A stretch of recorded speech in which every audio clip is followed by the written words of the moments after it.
shaking my head in my negative Yankee feel after that Buffalo game where they don't. All I can tell you is Dolphins number one, baby! Things up, baby. Dolphins Things number up. one!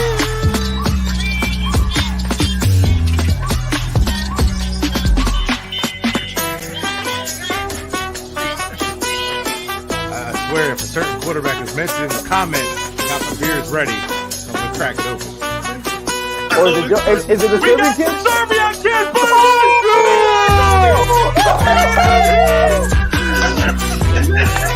This looks done. Oh my god, it looks fantastic.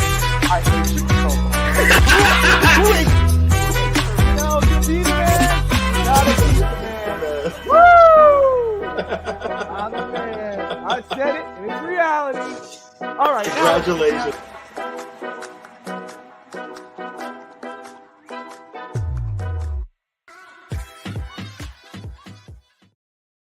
hey, hello everybody, and thank you for tuning in to On the Clock Dolphins Draft Talk. I'm your host, Bobby Finstock, Evan Posner, Michael Vogel in the house, but we have to start it off with the awesome news about damn time. Zach Thomas, number 54, is going into the Hall of Fame.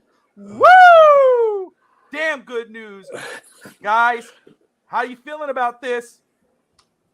Like you said, a long damn time. Like, this is a long time coming. I thought he should have been in a long time ago, but I'm glad that we're finally there with Zach.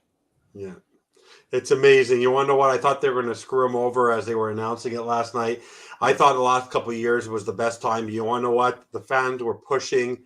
I couldn't believe he's the third only defensive player ever in Dolphins history. When you look at the history of the Miami Dolphins, he is one of the top defenders. He is probably one of the top two defenders in Miami Dolphins history. And the fact that he wasn't in there is unbelievable. Like, what this guy did for this team, he led a number one defense.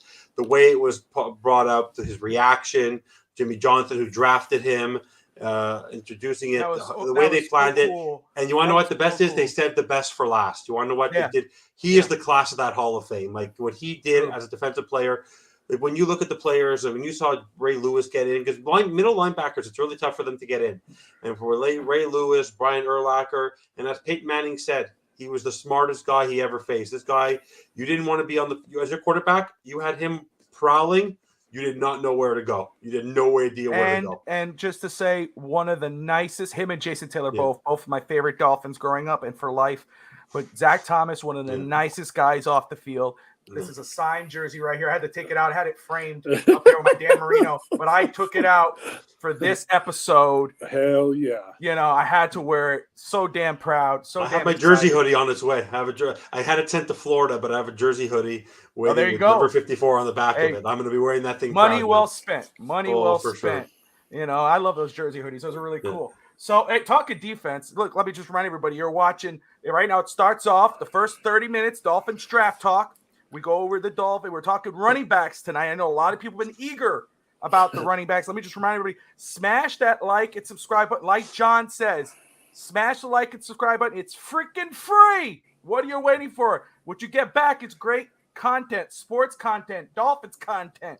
This is the place to do it. Draft content on the Finstock Sports Network. So, what about comedy? We're very funny people. We got comedy. What's up, Chalk Van Straw? Good to see you, brother. Everyone tuning in. His best, football IQ, Steve. You're damn right. Zach Thomas, one of the greatest of all time, and he's finally getting the recognition he deserves from Dolphin fans gave the recognition. It was the Hall of Fame that needed to show it, and they finally did. So first 30 minutes, we do Dolphins Draft Talk.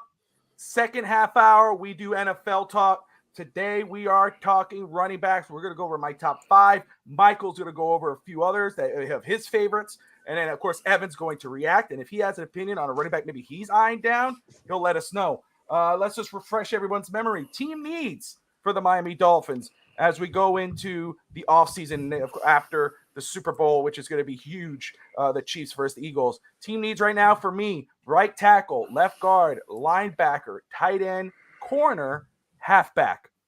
Evan, has this changed? Are you cool with this? How How about offensive line coach? Just kidding. We'll talk about that. I'm sure they'll talk about that tomorrow. All right. All right. Just kidding. I'm All just right. kidding. Ding. Snap.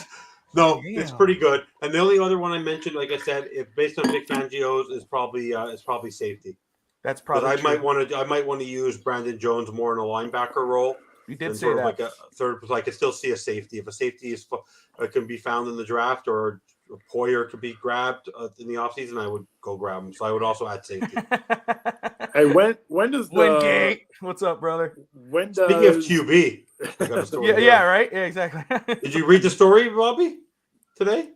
No, what happened today? Oh, the big joke is because Uno was doing the rounds at the Super Bowl. Oh, He was up on it. yes. And then did you hear the big story? The rumor was because Florio and Sims were getting insulted today that everyone showed up, but a high-profile quarterback canceled on the last minute, and the so-called quarterback that canceled on them, the people, was Tua.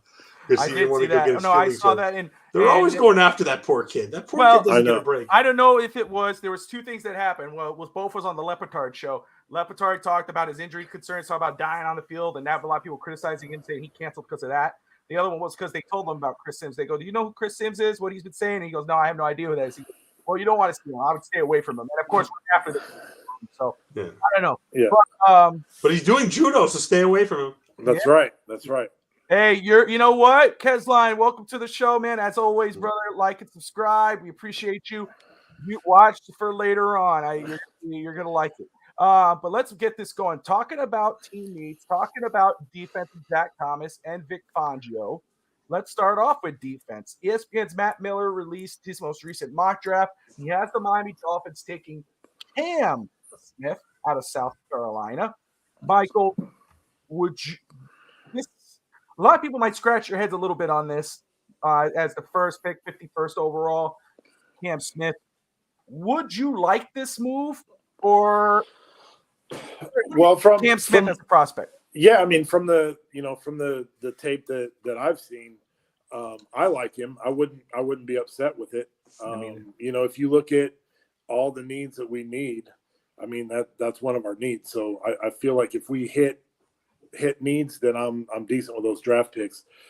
Some of the stuff that I like about him is he likes to tackle low in the open field, running downhill. He likes to go for the legs, which is, I feel like is an unlost art with all these people trying to shoulder tackle and stuff. He high points the ball well, good hips and bend. I think he's physical when he needs to be. He looked like he looked like he can play. I like him a lot. Of course, we think of running back, we think of tight end, especially if Darnell Washington is there. I'm pounding the table for that guy out of Georgia. But people are starting to recognize, I see, and he might be moving up. But with Cam Smith, I like him a lot. Physical corner. Byron Jones might not be here, but even if he is, we saw that depth was an issue at corner this season. So if you would get a Cam Smith, a physical corner, 6 foot, 188 pounds, good coverage corner, I like it. I would not be against getting a corner in the draft, especially when Xavier Howard is kind of going up years and he's costing a lot of money and Byron Jones might be gone. I wouldn't be against it. What do you think, Evan? Based on his draft ranking and when I was researching him, he's in the 20s. He's supposed to be a first-round pick. If he drops that far, at 51, you're getting a steal. Yeah. From what I did read about him, he does remind me a little bit of starter quality. He does remind me a little bit of an X. So if you're keeping Kohu, you're keeping X, but you can't keep Needham. If you're going to go after a corner, you need someone who can cover the slant. He might be good in coverage, but he's not going to be good in slants. And that's where we might need to cover that. So it depends on where you want to adjust Kohu. Because if you're not because he's very similar to X in terms of he's very good in coverage, and the way, and so he's very athletic. So you have to decide what you want there. He'll be a good depth piece. Maybe you find another role for Kohu. He would be great on the other side, but if he drops that far, I don't think he'll be there at 51. No, and I don't think you're too far off. But you never know. The draft. There's been players that we thought would be gone by a certain pick, and they're still there. The only issue is Miami usually skips those and draft the guy that's supposed to be taken in the undrafted free agents. Talking about tight ends, I was saying Darnell Washington, one of my favorites. There's a rumor going on that 3 tight ends could go in the first round. Michael Mayer, Dalton Kincaid, and Darnell Washington. If three, and this would be before the Dolphins pick in the second round, if three of those guys are off the board, Michael, is there any tight end after those guys that might be worth the pickup at that 51st spot? I think at 51, the guy I like if he's there would be the kid from Iowa, Sam Laporta. Laporta, yeah. And then Tucker Kraft and Noah Gindorf. Probably. I like farther. Tucker Kraft. He can block. He could catch. But I probably wouldn't take them until probably third or fourth round at the earliest, just because, like I said, if who you're going to pick between Sam Laporta and Cam Smith, if they're both at 51 and you got to take one, what's the higher press there, the cornerback or the tight end? I think all three, the tight end, running back, which we will discuss, and I see you, Daniel. I'm going to read your comment right now, and corner. Those are the three deepest positions, I believe, in this class, in my opinion. So I think Miami is if you pass on a tight end in the second round, you get a quality one in the third round or later.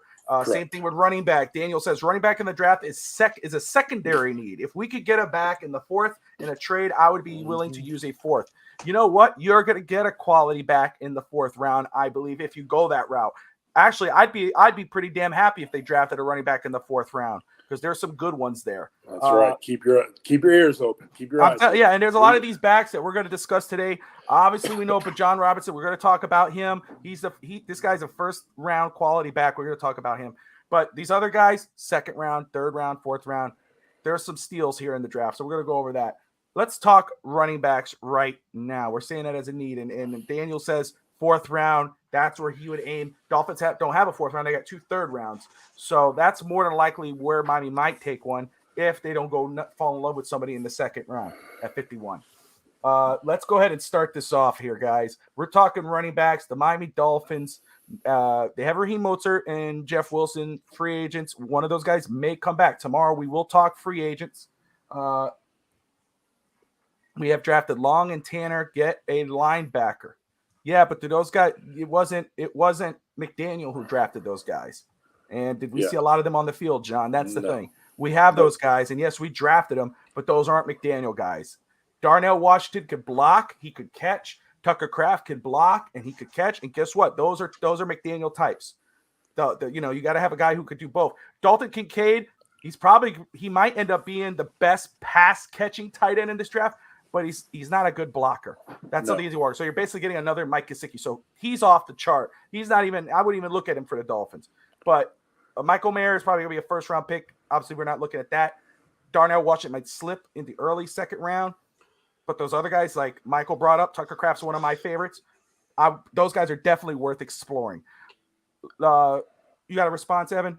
No, I was just going to say, when it comes to tight end, two positions cannot be picked in this draft by Chris Greer.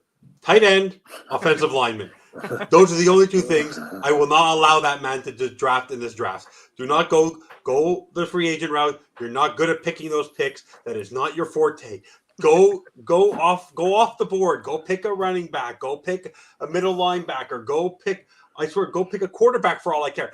Do whatever you just stay with offensive lineman and tight end. No, for depth. I don't care. Do whatever you have to do.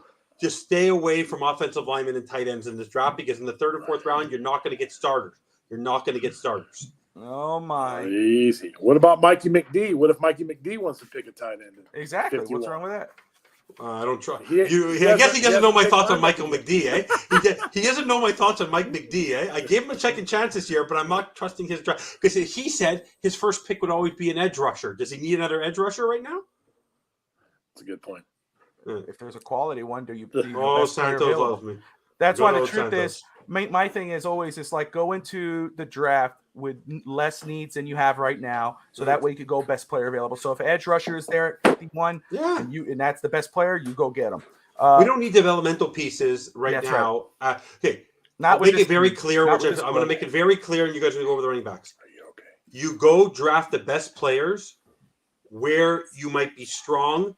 You don't go draft players where you need your need and you have to develop. You can be a wide receiver and be good in this league. You can be an edge rusher and be good in this league right away. There aren't many offensive linemen and there aren't that many tight ends who come in their first year unless they're surefire players who need a couple years. The Dolphins are proven of that. Mhm. That their offensive linemen, their developmental pieces, and at the tight end position did not start off well in their first year or two. They have the history to prove it.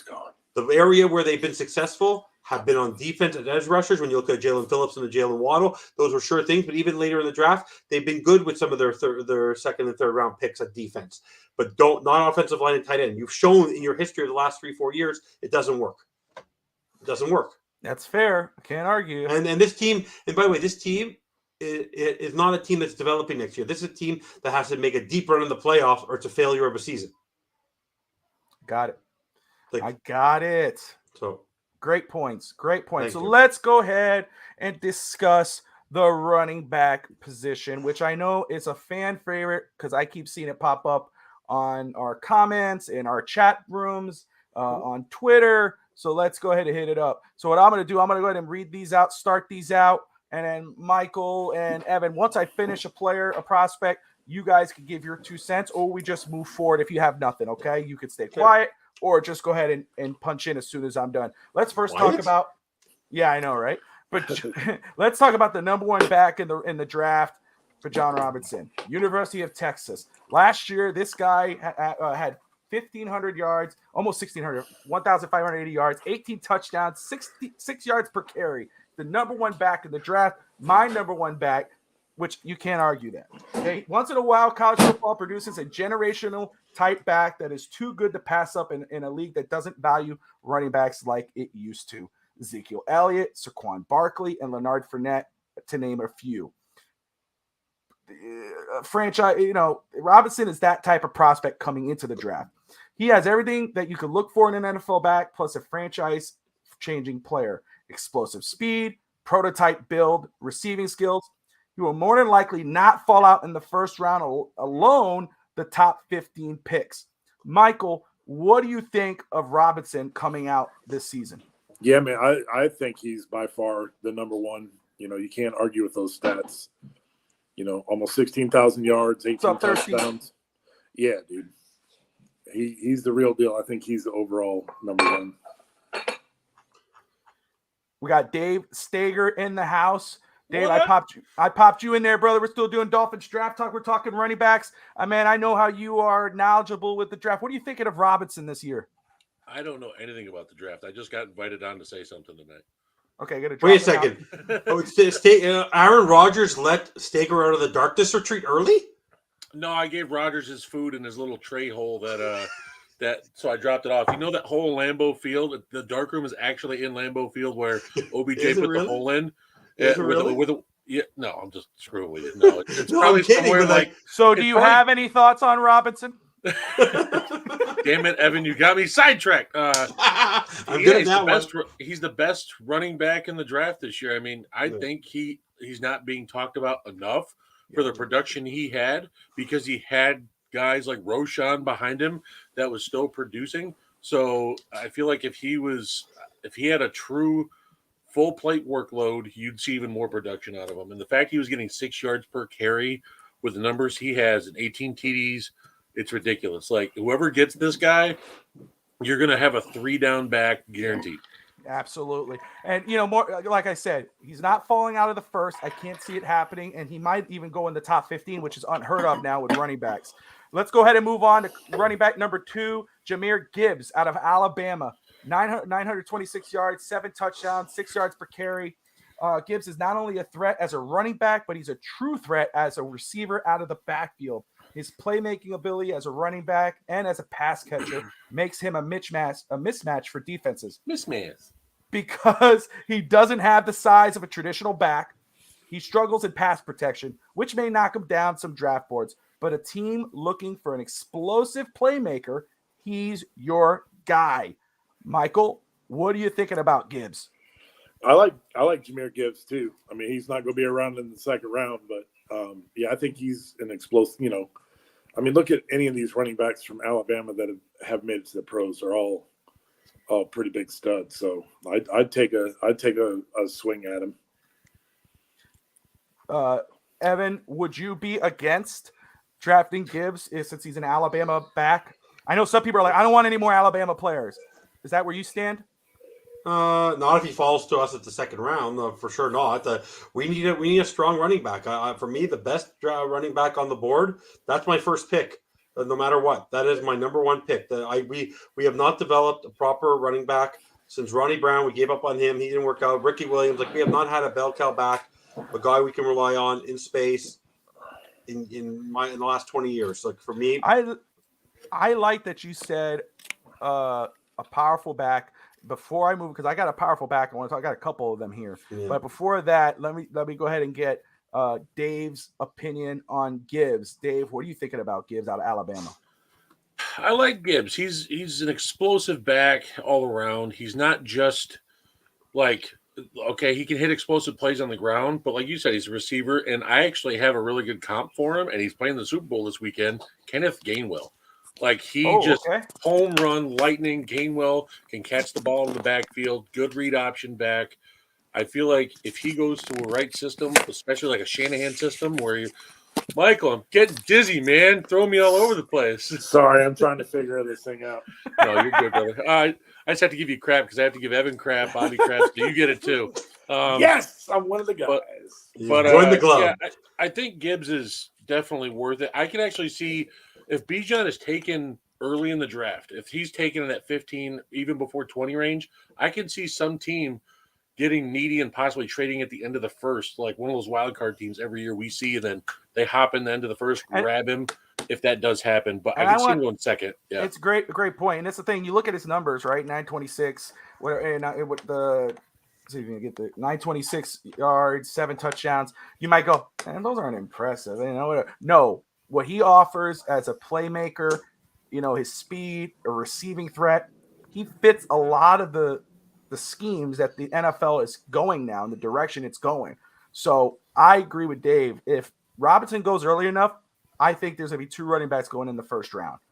And Gibbs is definitely worth it. Let's move on to talking about power, which Evan brought up. Zach Charbonnet, and hopefully I'm saying that right, out of UCLA. 1,359 yards, 14 touchdowns, almost 7 yards per carry. There's a lot to like about Charbonnet as an NFL back. Perfect size, physical back, and powerful runner. He will make you pay, will make defenders pay if they try to tackle him. Great vision and patience. That's what stood out to me when watching him. The patience and the vision this kid has, it might be the next to Robinson. One of the only knocks he has is he doesn't really have that breakaway speed, but if he's in a committee backfield with a speedster back, he'll do just fine. Dave, what are you thinking about Charbonnet? My nickname for him was the dump truck because that's what he was. He has good vision, but he can also run you the hell over. Just get out of his way. He's not A.J. Dillon 250, but he's still got enough weight on him that's more than most backs in the NFL today. So I like him because UCLA wasn't that productive, but Charbonnet just jumps out the tape at you. He just shows up, and you're watching offensive line, and you're like, damn, who's number 24? Oh, damn, that's right. Charbonnet's there. Man, I got to say, for 6.9 yards a carry, that's crazy, even for a big man. So he can go ahead and have you that ground game rolling in the deeper parts of the season and kind of wearing down defenses and just being that big old bulldozer, that dump truck. And he's got that weird vision as a big guy. Not many big running backs have it, but like you said, he does have it. So it's just a nice add-on to his size. And so he's able to cut on a dime, shift, and then keep going at the same speed. But it's just that breakaway speed. He doesn't have that 5th or 6th gear. He just rolls through you at 4-wheel drive and just get out of the way. Love it. Let me put this here. And Michael, what are you thinking about Charbonnet out of UCLA, man? It's just one of those things. You want speed or you want power. And I think having a nice power back, especially on those short yardage situations where you can just pound it up the middle, is nice to have. But I think you guys have kind of hit it on the top. Perfect. Let me talk about one of my favorite backs in this draft. You didn't ask my opinion. What a jerk. Oh, well, you've got an opinion. Go for it, man. I told you jump in. No, I don't interrupt. I'm very polite. Goddamn Canadians. I know. We're so polite. The only thing I was going to say is if he fell, he's your sort of Jeff. I find he's more your Jeff Wilson type. But the one thing I would say is that if they were to draft him, then there wouldn't be Jeff Wilson. But the one thing I did notice in McDaniel's scheme, you're going to have to find a pass catching running back to sort of balance him out, because the one thing I did read about him is he doesn't have the greatest hands. He's not a great pass catcher. So if you're going to get him, you don't re-sign Wilson. So you have to really decide if you bring both back. I doubt they're drafting. They might draft one for depth. But if you're thinking that he could start or be one of your lead backs next year, you better find a pass catching running back to balance him out. Because I know McDaniel and his team, you watched it in the last couple of games of the season. He tried to use Jeff Wilson as a pass catcher, and it didn't work. So he likes to use his running backs also as pass catchers. So that wasn't working really well for us this year. Let's see. Steve, yeah, he's fast enough, but he just doesn't have that fifth or sixth gear to kind of. That's what it is. Gear. Yeah, he could be fast, but it's just that second gear, which it's instinct speed, which I'm going to talk about in just. It's not Raheem Mostert. He's not a Raheem Mostert type of guy. But let me talk about this gentleman here, Israel Abnikanda out of Pittsburgh. Abnikanda, go faster. Stop pronouncing it so slow. Oh, cállate la boca. 1,431 yards, 20 touchdowns, 6 yards per carry. One of my favorite backs, and this is a guy that I don't think gets talked about enough. Look at that production. A breakout start from last season, especially after that 6 touchdown, 320-yard performance against West Virginia. He's got the size, the vision. He's got the speed. He's a former track star. Power, makes big plays, can be a reliable pass catcher out of the backfield, and is a willing blocker. I see him translating well into the pros and being a very productive back with an NFL team. I would love him in the third round for Miami. Michael, what are your thoughts on this guy? He's probably my favorite running back when you watch all the film together. Yep. Like he popped off the screen. He was able to, hit the wide zones. He's able to hit it up the middle. And then it's just a foot race after that point. He has a lot of flash to him and a lot of production. Only 1,400 yards, but 20 touchdowns. Like, give me that guy. Dave? Oh, he's the hammer. He was the focus of the Pittsburgh offense. When you go back and look, yeah, they had some nice QBs go through there while he was there, but there was one constant. They were able to pass the ball and have play action because of Abinakanda. This dude, he is not afraid to smash you in the mouth. He's not afraid to get swift on you and able to throw that juke on you out in the flat. He is very deceptive for his size. And as you can see in the picture, he's jacked, folks. This guy will throw a shoulder in you. You'll feel it tomorrow. Not Derrick Henry tomorrow, but he's definitely a sleeper to get in the mid rounds. Let me just say too, before we get to Evan's opinion on it, I'll just say this, and he didn't get that 320-yard, 6 touchdown performance against a scrub team. He went and did it against West Virginia. He played against very good teams, and he had great numbers. He's going to do very well in the pros. That's why, again, I'm going into my 5th back right now. But guys, the draft is deep for backs, and I think this has to be the year the Dolphins actually draft a running back sooner rather than later. Evan, before we move on to my 5th running back in this draft right now, any opinions on Izzy? No, I'm a big fan. What I like is he's an excellent block for a small guy. He doesn't have burning speed, but like Dave said, he's a truck and he's an excellent blocker. So that's one thing I like in my running guy, and he can also pass catch. So the 2 things I like about running backs is they can block, they can catch, and they can run, and he can do all 3. Yes, he can. JR, welcome to the show, man. We appreciate you for tuning in. Everybody, you're watching On the Clock, Dolphins Draft Talk to start off the first 30 minutes. Smash that like and subscribe button. You got Dave Stager of Huddle Up and Wait, Evan Posner of the Fins Bandwagon, Fins Talk Sports Network, just like me, everything and above. You got Michael Vogel of On the Clock. Let's go ahead and move on to my 5th running back, another one of my favorites. And again, it's just as you go through this list, Sean Johnson. When this guy, talking about this guy, but let me just say, when Michael goes over his picks, I like those guys just as much, but I had to keep it top 5. And so let's talk Condre Miller, TCU. Again, production. 1,399 yards, almost 14,100 yards, 17 touchdowns, 6.2 yards per carry. A highly productive back, great vision and patience. Doesn't have the explosiveness you would hope to see, but makes up for it with his ability to bounce off defenders and pick up those additional yards. Does not have elite speed, but does have that instant speed to make the big play. Dave, Condre Miller, TCU, your thoughts? I feel like he was the guy that never was really mentioned, like guys with like Max Duggan and also Quentin Johnston. Like those were the focal points, and I feel like he always fell under the radar. Miller was always that guy that kept the chains turning, man. Yep. Just getting those every 10 yards and running the ball, being able to rely on that. And he's not a guy that'll come out like a Bijan Robinson, but he's a guy that will definitely come out and help your offense improve. Now, I don't know if he's going to be a 3-down back, but I can definitely see him being a 1-2 down back. Even if he improves pass blocking, then yes, I think he can be a 3-down back, but I just don't think he has the ceiling of Bijan or Jahmyr Gibbs. Kind of that silent assassin role.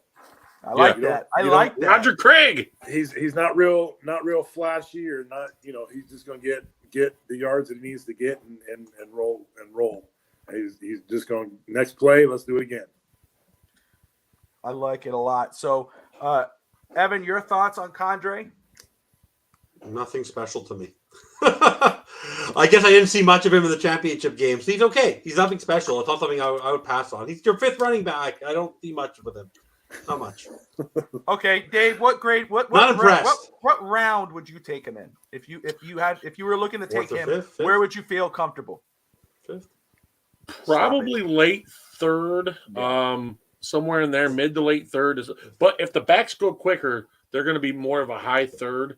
That's where I see him as a solid third, but the latest maybe a mid fourth, and I can see him being taken as early as day 3, right at the beginning of fourth. Yeah, I don't see him falling too far, but you're absolutely right. If they start making a run at running backs, he could be going mid third. I have between third and fourth. I have Charbonnet in the second. I have Izzy. I have him in the third round, early third round. But let's go ahead and let's talk about these the next 5 backs, and these are Michael's backs. Michael asked me, he said, Bobby, do your top 5, and I'm going to go with the next top 5.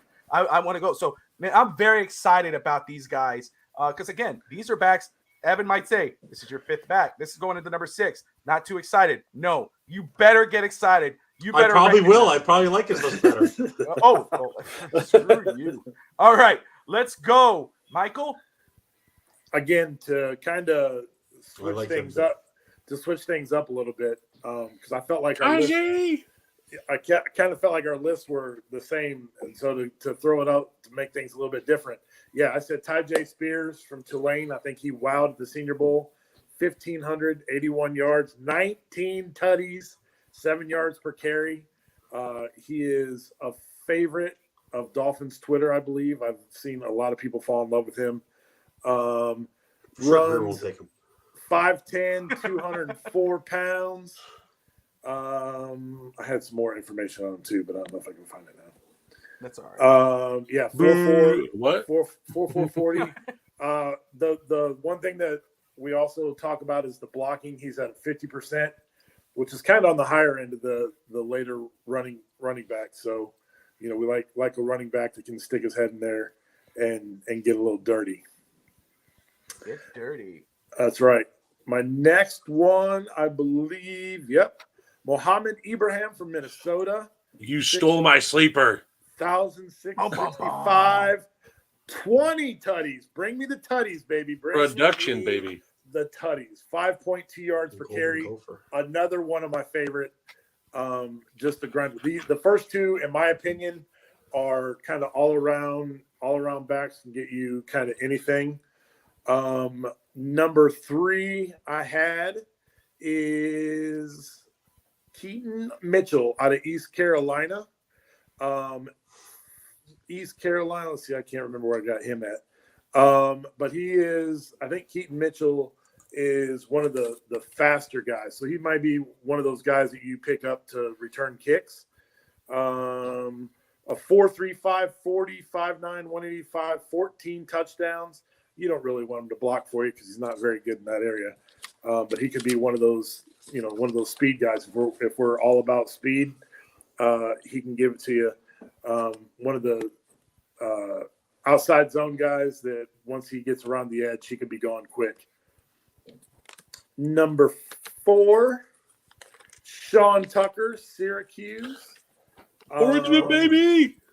Sean That's my Tucker, team, man. I'm from Central New York. Sean Tucker is the best blocker out of the 5 that I have. He's got like a 60% blocking percentage, 1,060 yards, 11 touchdowns, 5.1 yards per carry, which, we all like. If you can give me 5 yards of carry, that means we're going to be scoring often. So that's right. And then my number 5 is Devon Akane, 1,102 yards, 8 touchdowns, 5.6 yards per carry. He is the fastest of all the backs. He's got 4.24, 40. Smoking. That's Tyreek speed. Yeah, 5'9", 185. So, he may be one of those really late undrafted free agent type guys that we pick up and, pick him up to be a kick returner, punt returner type of guy because he's a flyer. So, Dave, I'm going to let you go ahead and what do you think of Michael's 5 running backs? Well, 2 of them were my sleepers with Sean Tucker and Ibrahim. There you go, Mo from Minnesota. I was like, no. Wingate liked him too. Wingate was excited about seeing him pop up. I love Ibrahim, but if he didn't get injured, he'd be way above the list. And he would be, I think, if he gets healthier and people see him, I think you're going to see him jump up draft boards later post free agency and start jumping up. That's what I think, because Ibrahim, man, that was the Gophers offense right there. Love it. Evan, what did you think about that 5 list? They're all short. That they are. Who are you They're expecting? 5'10" or shorter. I'm kidding. It was very common. They're all short. They're not big running backs. We always think the small running back. No, they're a good list. Katie, I'm a big fan of. Mohamed Ibrahim was great. No, I like this list. Good list. So, but they're all short. Rob of Dolphins Mike McDaniel will be eye to eye with them. It's okay. Okay. Rob of DolphinsThirsty.com. If you're thirsty for Dolphins content, go check out DolphinsThirsty.com. He's asking, what's going on with Kenny McIntosh? Why has nobody mentioned him? Where's the love? As the Black Eyed Peas would say. He's a product. Dave, respond. He's a product. What does that mean?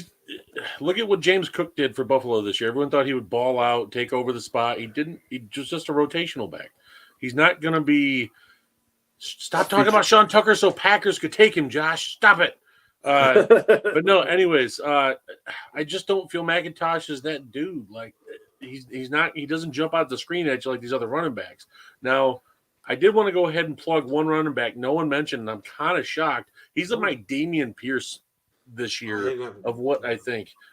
Cameron Peoples from Appalachian State, 6'2", 220, only 593 yards, but 5.9 yards per carry, 5 touchdowns. He's not a pass catcher like Pierce was, but I'm telling you, this guy just jumps off the tape. And I will take Cameron Peoples over Kenny McIntosh any day of the week. And Cameron Peoples around rounds 4 to 6. And I just think he's going to gain steam in the draft and jumping up some boards. And I know the draft class is a little thick around those rounds, but I love me some Cameron Peoples, man. So let me ask, because I got a list here of guys we didn't talk about. I was going to talk about McIntosh. So I'm glad he has come up. Let's first bring up another running back that's one of the top backs in the class. Has an awesome name. He's the perfect name for a football player, perfect name for a back. Tank Bigsby out of Auburn. 970 yards, 10 touchdowns, 5.5 yards per carry. Michael, have you had any chance to look at this kid, and what are your thoughts on him if you have? I liked him. He didn't pop a lot for me, kind of like these other guys did. But you look at his run blocking and pass blocking, it's probably the highest out of all the backs. Pass blocking is 56%, run blocking 60%. You always like a good running back that can stick his nose in and do some damage. And let me see, Dave, you got anything on Tank? He wasn't. I mean, his name says it for himself. He was a nice bruiser. He was a nice back to use inside. You didn't see him really get outside the numbers more, and that's what makes running backs pop is when you can get offside those tackles and get to the outside, being able to cut it back in the middle if you need to. You just didn't see it with Tank as much, but I think he'd be a very solid rotational back in the NFL. That's where I have him at. So let me talk. Let me bring up some names here, and you guys tell me. Forgot one of your favorites. Who's that? Well, for me, the big joke, because I'm the jokester of the network, is Rashawn. You think you are? Well, I was going to talk about The Rashawn. reason why I like Rashawn, I'll tell you 3 reasons. I'm going to make you all laugh. Why? He's a running back. He could be set up as a return specialist, and the Dolphins love this. He's a converted he played multiple positions. So if Tua goes out or we need a third quarterback, the guy used to be a quarterback. We could bring him in as a third quarterback. This Rashawn Johnson? Johnson? He converted from quarterback to running back.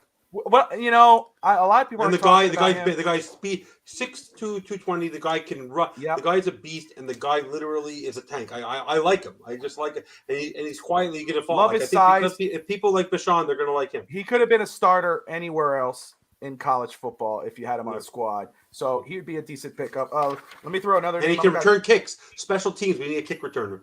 Talk about production. What about anybody have anything on Dwayne McBride out of UAB?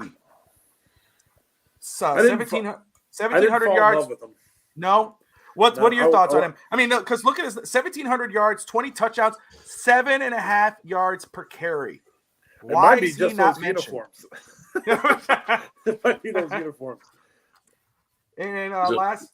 What do you guys think of Zach Evans? Because I know he's one of the top 3 Ole Miss backs. No one really talked about him, but he's top 3. Ole Miss, he's more of a scat back. Zach Evans wasn't really used as a primary back in Ole Miss. I mean, he was flashy, but it's just he's not that 3-down back everyone's looking for. I don't like scat backs. I don't skip shows. My kid had a hockey game. He comes first.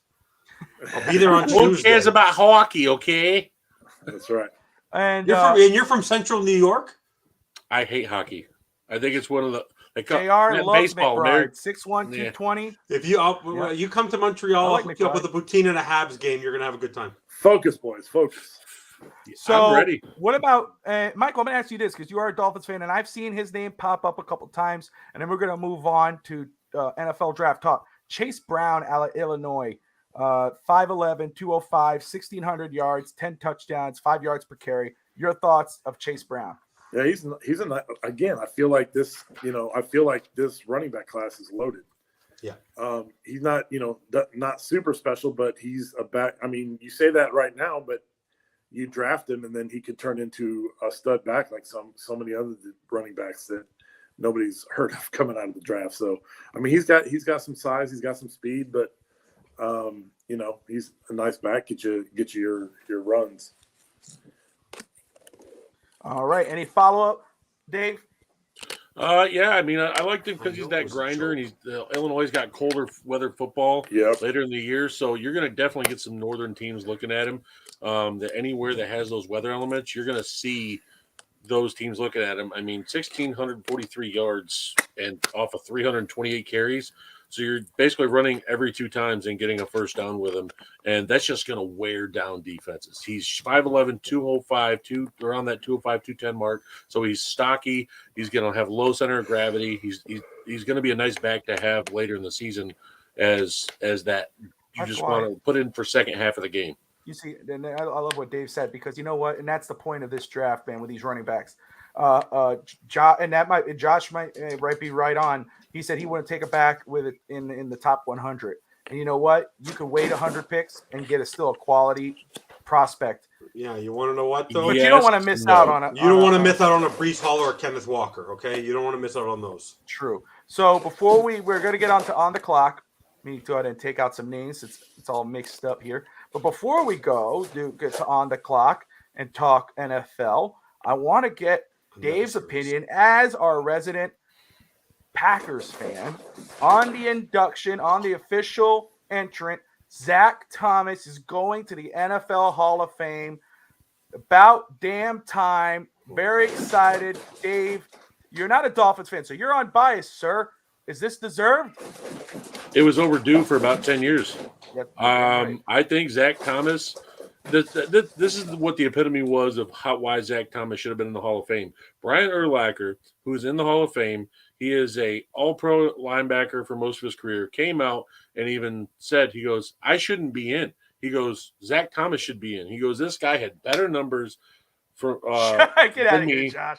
That's awesome. God, get out. Yeah, DeMarcus Ware going to the Hall of Fame because what he did in Denver, not in Dallas. No, I'll actually disagree with that. I'm kidding. If he won a Super Bowl in Denver, it was a joke. It was a joke. Josh is kidding too. Yeah. But no, I think Zach Thomas, it was overdue with a decade at least. I mean, I loved watching Zach Thomas. He was undersized. And when you get guys like Brian Urlacher who've been in before Zach Thomas saying that he should have been in already, that's a huge statement. And I fully agree with it. Zach Thomas was a stud. He carried the defense for so long. Just that grinder. He's going to smack you in the mouth with it. And another undersized guy that I think should get recognition. I don't think he's possibly Hall of Fame, but London Fletcher, another one that another guy that really didn't get that recognition because he was a smaller linebacker. And I feel like Zach Thomas, like I said, it's 10 years overdue. What do you think held him back? Why do you think they held him back so long? Because what was it about his stuff? What was it about? It wasn't the flashy name. There's a lot of flashy names that get put in the Hall of Fame that shouldn't be there, in my opinion. This is the Hall of Fame of great talent. Zach Thomas is a great talent. Great and elite talent should be in the Hall of Fame, not good talent. Like, I don't know. There's some guys in there I feel like shouldn't be in there, but that's just me. I feel like guys like who I used to co-host with, Jimmy Smith. The guy, if you go look in his numbers, he is top 15 in every single category in the NFL in history to me. And he did things like 2000 Ravens defense. He slaughtered them multiple times. And that to me should show like he's that elite talent. And I believe it was 11 1,000-yard seasons or 10 1,000-yard seasons. And I just feel like, I don't know, I just feel like that names like Zach Thomas, Jimmy Smith get thrown under. And I feel like Zach Thomas should have been in. I know I said it 5 times, folks, but he should have been in 10 years ago. There you go. And you got that from a Packers fan. So you're damn right he should have been in. So let's go ahead. We're now on the clock. Now we're doing NFL draft talk. We're doing Dolphins draft talk to start it off. Guys, we all thank you, everybody, for tuning in, whether you're watching on Twitter, Facebook, or YouTube. Smash that like and subscribe button on the clock on the Fins Talk Sports Network. J-Boy, welcome to the show. We appreciate you. Thank you for tuning in. I don't agree with retiring numbers. You know what? I agree with that. I'm not a fan of retiring numbers. I think numbers, I like what the Cowboys do. You know, they give the number to somebody who deserves it. I think I would be more okay with that than just retiring a number and then the number doesn't exist anymore with a team. I'm not cool with it. Do you guys have any say on that? Yeah, I mean, so many quarterbacks have worn 12. So, I mean, when you sit there and talk about the Brady thing alone, retiring numbers, you have so many quarterbacks like Terry Bradshaw, Roger Staubach that wear those numbers and say retired. Yeah, but these are – listen, I love Rodgers, but he is an all-time great, but he's nowhere near of what those quarterbacks. Sure, I get what you're saying, though. I get what you're saying. Brady. But I'm just saying so many other 12s have had such good careers – you shouldn't have to retire that number just because of that. That's just me. And it's not even just because of Rodgers. It's beyond that. It's if you go look, Terry Bradshaw was another one that maybe not be the flashy stats guy, but he still has 4 Super Bowls to his name, and that'd be taken away from his number because you want to retire Brady's number. And I'm like, why didn't you do it for Staubach and Terry Bradshaw? That's just me. But that's fair. So let's see here. Yes, as the incomparable Steve Malloy would say, hit that like and subscribe button and share with your friends, your family, your neighbors, your cousins, your brothers, your sisters, your ancestors. Fins Talk Sports Network. Appreciate it. I just want to add to the point. You want to know what? In sport, there's iconic numbers. There's not in his least favorite sport, 99. I know why it's retired. In baseball, no one can wear 42. In my city, in another sport, you look up at the rafters, you see 24 banners of championships, and you see 24 banners of retired numbers. They're soon going to run out of numbers that people can wear. And at this point, there's some iconic numbers on your team, but just because someone was a great player doesn't mean you should retire their number from someone else wearing it. You can retire them, have a ring of honor. You want to recognize them, put their name up in the rafters, but to stop someone from wearing their number, that I think is a little over the top. Because if you're going to retire a number, retire for the whole league. Don't retire just for your team. What's the point? You're going to run out of numbers sooner or later. I agree. So how did everybody feel about Tua possibly getting 13? I don't think bother it's me. good. I seen it, but that's what I'm saying. See, so like the Cowboys, what did they do with 88, right? Or is it Des Bryant and then now CeeDee Lamb and Josh could put his 2 cents in there? That's what I think. If the Dolphins felt like, which they probably would have, because for whatever reason they do, is they probably would say, okay, we believe that he's worthy of this. Let's give him 13, and he's the next going. And then they would have realized, oh wait, So that's why I feel like for me. I think, like Evan was saying, you're going to run out of numbers. I'm not a fan of retiring numbers. I'm a fan of you could put the name in the rafters. You could put the number with the name in the rafters, and that would be a tribute. But other than that, retiring a number, no. Add a digit. Yeah. 3. Can you imagine 540? No. And to make you laugh, John. in our arena, there's 4 guys. They shared 2 of them each shared a number. They retired both their names with the same number. I go like, that's even more redundant. So there's 2 guys up there with their name with the retired number twice because one wore one after the other, but they waited too long to retire the number. It's kind of ridiculous. A number's a number. A number's just a number. So unless the person had a substantiated effect on the league and you want to do it across the board, I'm okay with that. If you want to retire 1 or 2, 3 numbers because they were iconic across the entire league, go for it. But to do it in your own one team, forget it. There you go. Thank you, Josh. Drew Pearson, Michael Irvin, Des Bryant, CeeDee Lamb. That's 88. So I'm cool with that. I am absolutely okay with that. I like it. Let's go ahead. You're okay with Tua getting number 13? Not now. Not now. But, then, I mean. I want to see him finish a full season. Then he can pick his number. No. He's doing judo. He's going to finish the whole season. He's going to play judo. He's going to be one of those guys in the necessary roughness. He doesn't like the guys that kick He's doing jiu-jitsu he's doing other stuff to learn how to fall. Anyway, we're past Dolphins right now. So, all right, let's go on the clock. Let's start off.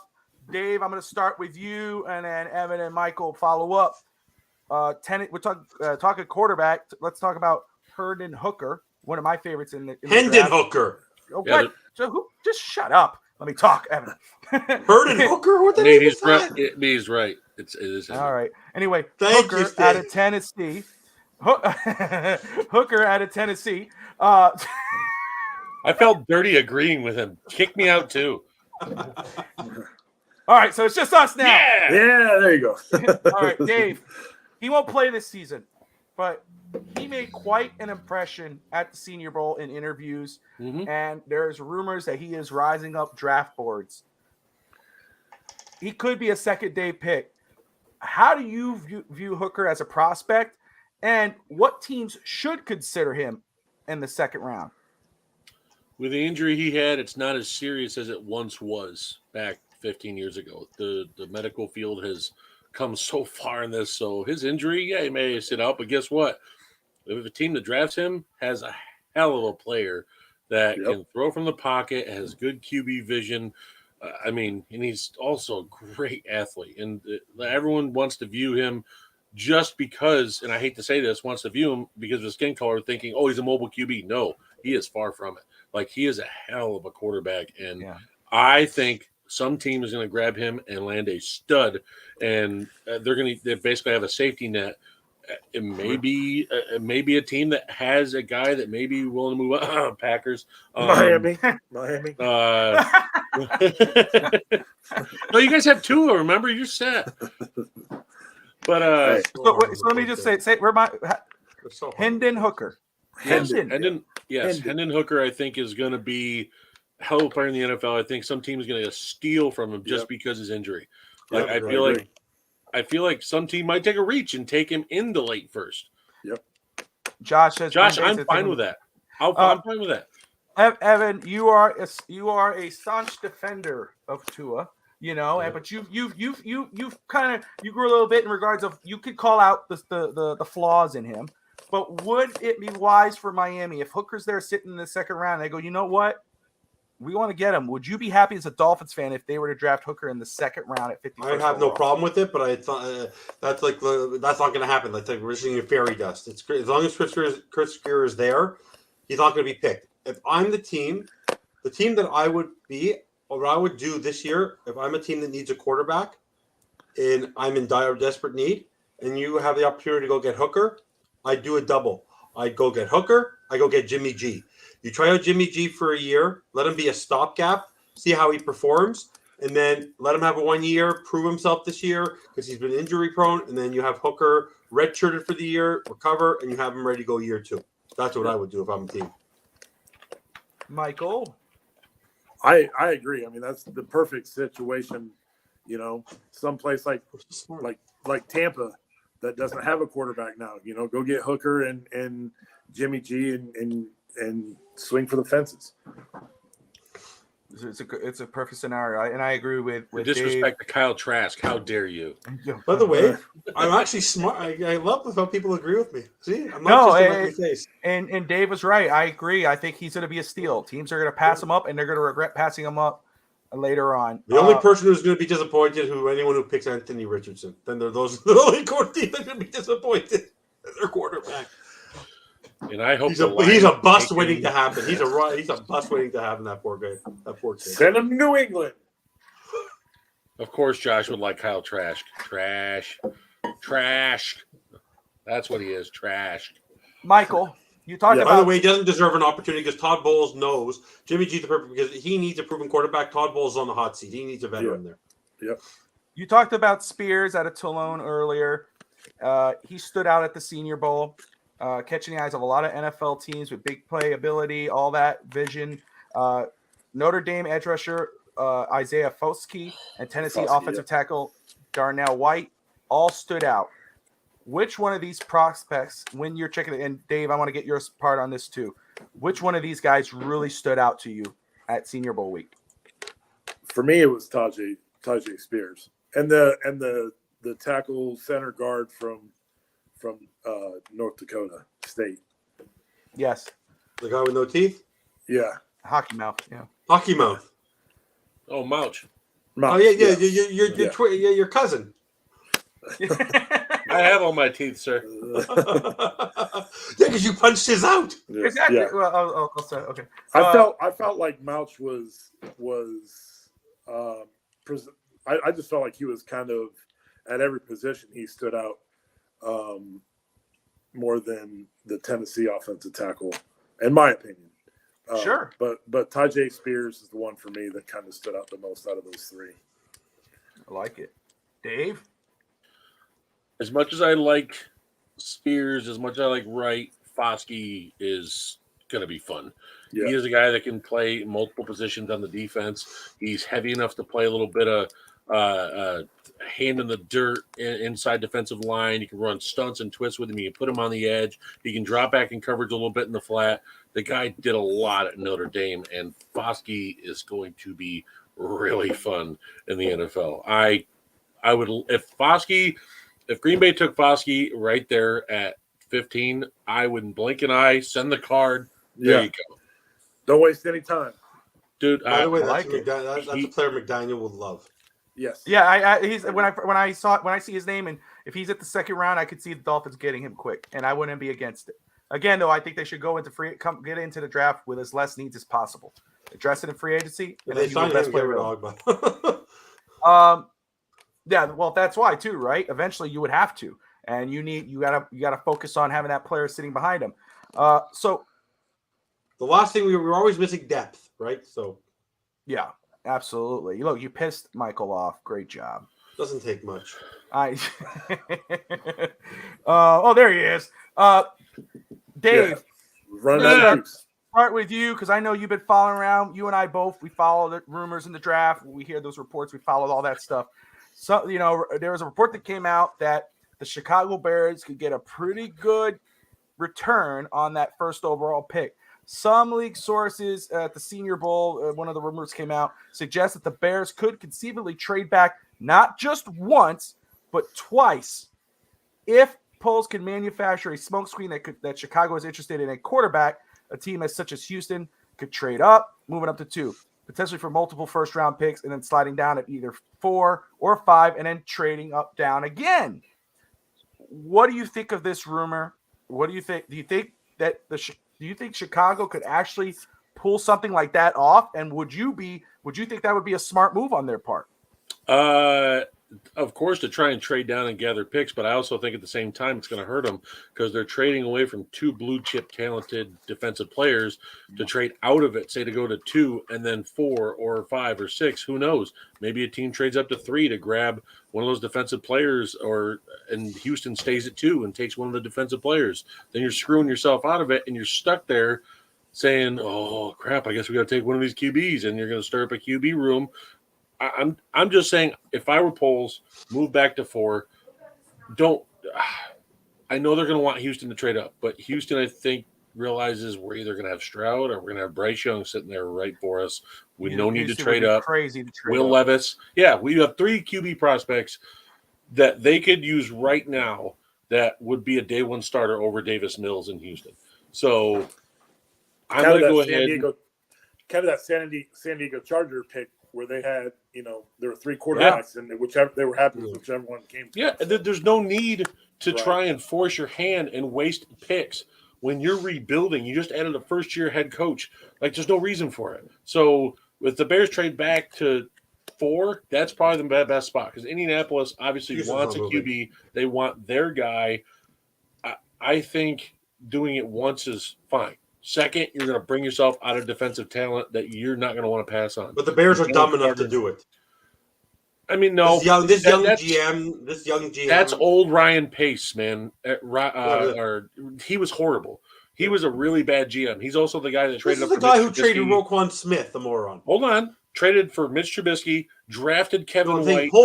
I'm saying Poles traded Roquan Smith. For what purpose? Yeah, because Roquan Smith was being toxic to his locker room. Yeah, he's a good player, but look what happened. He was throwing a fit because he didn't get his money. Like, Poles wants him, and as much as I hate saying this, I hate defending the Bears, but Poles is a smart guy. See what I did there? I thought. No. See what I did there? You didn't do anything. You were actually saying what you wanted to say. I wasn't. No, I don't think know what I'm saying. Poles is a good GM. I think their head coach is a very good head coach. They want to build the culture. They had to strip everybody they thought wouldn't work in that culture last year. And Roquan Smith, as good as he is, he's a diva. The dude had held up his rookie contract trying to sign his deal when there was already set numbers in place for this because of Jamarcus Russell, because of the whole injury wording and stuff like that. Just sign your contract, dude.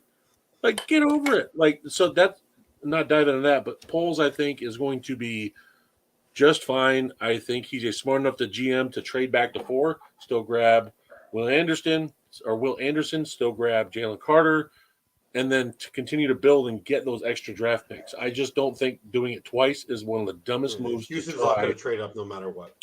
It's not. Indianapolis would. I mean, Indianapolis would, but I think with DeMeco Ryans there, I think he's going to go defense. And don't be surprised. I made the joke before about Jimmy G. With the Caserio connection being back in New England and DeMeco Ryans, they might go offer big money for 1 year, not start one of the quarterbacks they pick. I think they're going to go defense. They might go grab Jimmy G for a year and let Davis Mills play behind him. And wait, and if he doesn't work out and they don't play well, they'll go get Caleb Williams next year or something like that. I don't see them necessarily going after a quarterback in the first round. So I don't see Houston trading up.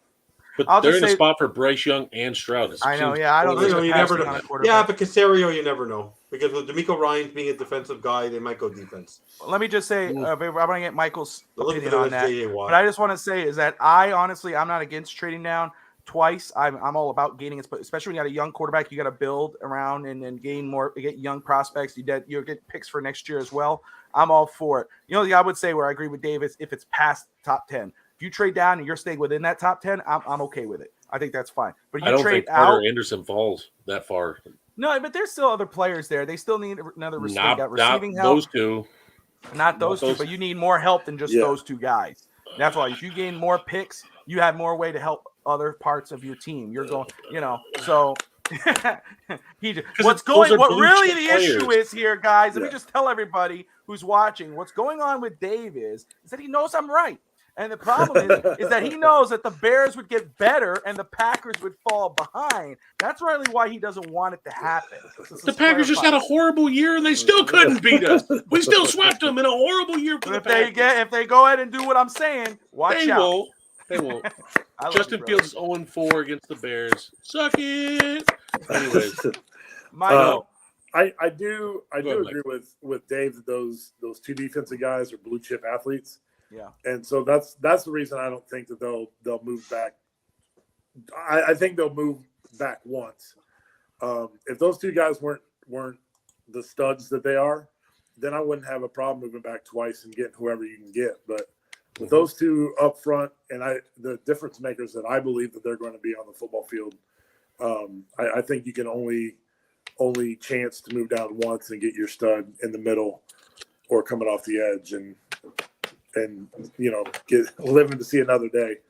But again, if they weren't there, I could definitely see, let's get as many picks as we can get and build around Fields from there. But I think they just moved back once. All right, fair enough.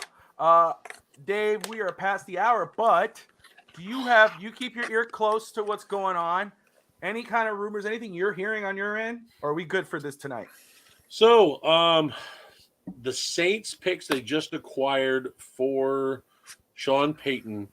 They're going to use, I believe, one of the seconds and a third, I believe, is what I'm hearing for Derek Carr, or a second straight up for Derek Carr. So one of the picks they got in the draft for them, they're going to go ahead and slap it for Derek Carr to Las Vegas. That's what the framework has been put out to be.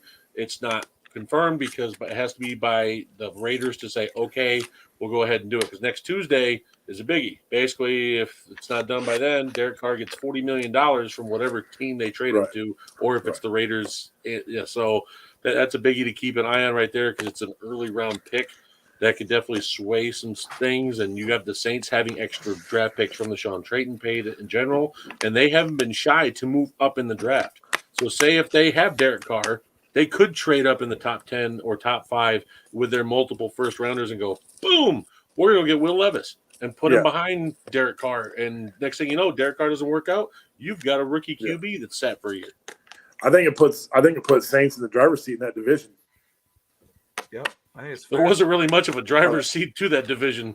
I know, but there is now with old Tampa Tom gone. That division is wide ass open. There you go. Carolina, baby. All you need is a QB. I agree. All right. So anything else, Dave? Is that about it? The other team to watch out for if they don't get a veteran QB is the Jets. They want to be able to land a veteran QB, but if they don't get one, it has been said that Joe Douglas wants to move up and go get a younger QB to possibly let Zach Wilson develop. And I know it seems redundant, but it's what he said. Evan, reaction before we close it out?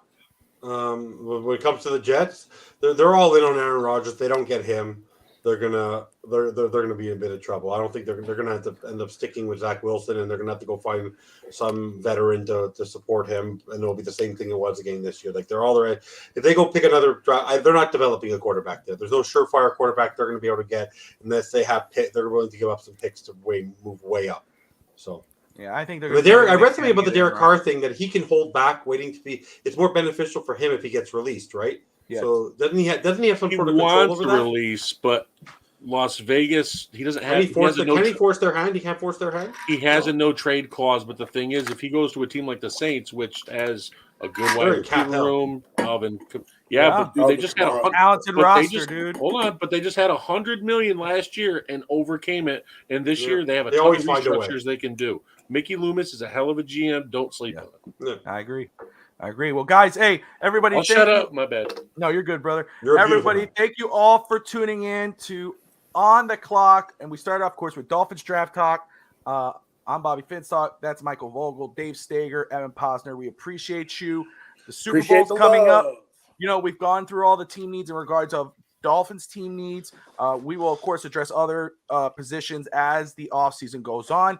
But next week, come tune in. We're going to talk, first off, the first half, we're going to talk Dolphins mock draft. Michael, myself, maybe Evan if he'll get into it. Dave is more than welcome to do that We're part. doing I the don't mind game. talking Dolphins for the draft. And what did you say, Evan? I don't mind. Oh, go ahead. Sorry, I thought you I'm said. looking forward to when we do our fun mock draft. That'll be fun. Let me get to it. And then Dave, you said what? I said I'm more than open to talk Dolphins draft. If you had me on for any team, I'm more than open to talk. Absolutely. Well, I want to start off my plan for next week, and we'll do it here live in front of everybody. My plan, the first half hour, we're going to talk Dolphins mock draft. We're going to reveal our first Dolphins mock draft. That means all 7 rounds. Of course, Dolphins have the second round, 2/3, a fifth, a seventh. We're going to do that.